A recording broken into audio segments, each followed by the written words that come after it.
Dlhodobé uchovávanie elektronických dokumentov je kľúčové pre verejné orgány na Slovensku. Softvérové algoritmy, ktoré overujú pravosť dokumentov, ale hlavne podpisové certifikáty či časové pečiatky časom starnú alebo majú stanovenú dobu expirácie. Orgány preto musia zabezpečiť, aby elektronicky autorizované dokumenty zostali overiteľné počas celej doby ich uchovávania v registratúrnych alebo dokumentových systémoch.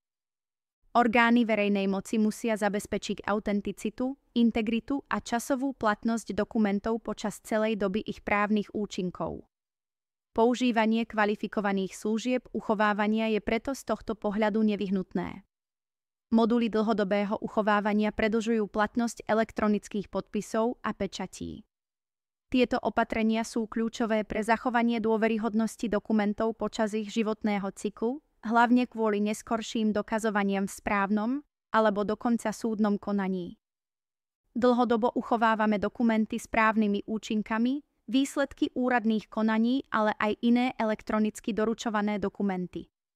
Zákon 305/2013 a metodické usmernenia určujú typy dokumentov na uchovávanie.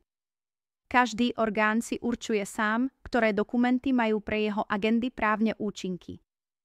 Zákon nešpecifikuje presný zoznam typov dokumentov, ale každý orgán si určuje, ktoré dokumenty majú pre jeho agendy právne účinky a je dôležité zabezpečiť ich dlhodobú overiteľnosť a integritu. Zachytili sme aj odporúčania, že elektronické dokumenty s kvalifikovaným podpisom a časovou pečiatkou nemusia byť ošetrované na dlhodobé uchovávanie, pretože ich celistvosť, platnosť a vylúčenie cudzieho zásahu počas doby uloženia v registratúrach je možné dokázať z logovacích záznamov daných systémov. Musím povedať, že toto je len jednostranný pohľad, napríklad z hľadiska odovzdania dokumentov do štátneho archívu po ich vyradení z evidencie v registratúre. Zároveň ide skôr o teoretickú možnosť, ktorá nemá štandardizovaný postup ani sa doteraz v praxi nikde nepoužíva.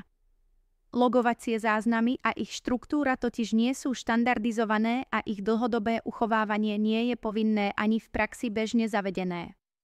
Je dôležité zabezpečiť, aby dokumenty zostali overiteľné počas celej doby ich uchovávania, čo zahŕňa autenticitu, integritu a časovú platnosť.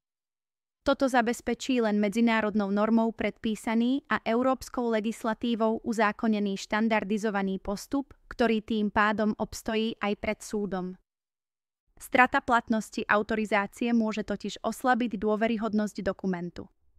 Odporúčame preto udržiavať dokumenty v overiteľnej podobe. Prevod autorizácií na archívnu formu Baseline LT a zabezpečí dlhodobú platnosť. Tento proces zahŕňa doplnenie informácií o aktuálnej platnosti certifikátu, o vydavateľovi certifikátu a pridanie archívnej časovej pečiatky, čo je globálne uznávaný a odporúčaný postup. Prevod na archívnu formu je kľúčový pre dlhodobú platnosť dokumentov. Doplnenie informácií o platnosti certifikátu, údajov o vydavateľovi priamo do podpisu a pridanie archívnej časovej pečiatky zabezpečí trvanlivosť záznamu. Tento postup je medzinárodne uznávaný a odporúčaný, čím sa predchádza problémom pri preukazovaní platnosti autorizácie v budúcnosti. Ak máte otázky o správnosti postupov, kontaktujte nás. Pomôžeme vám identifikovať potrebné úpravy vo vašom systéme. Zabezpečte, aby vaše dokumenty zostali overiteľné a dôveryhodné. Píšte na info@archimedes.com.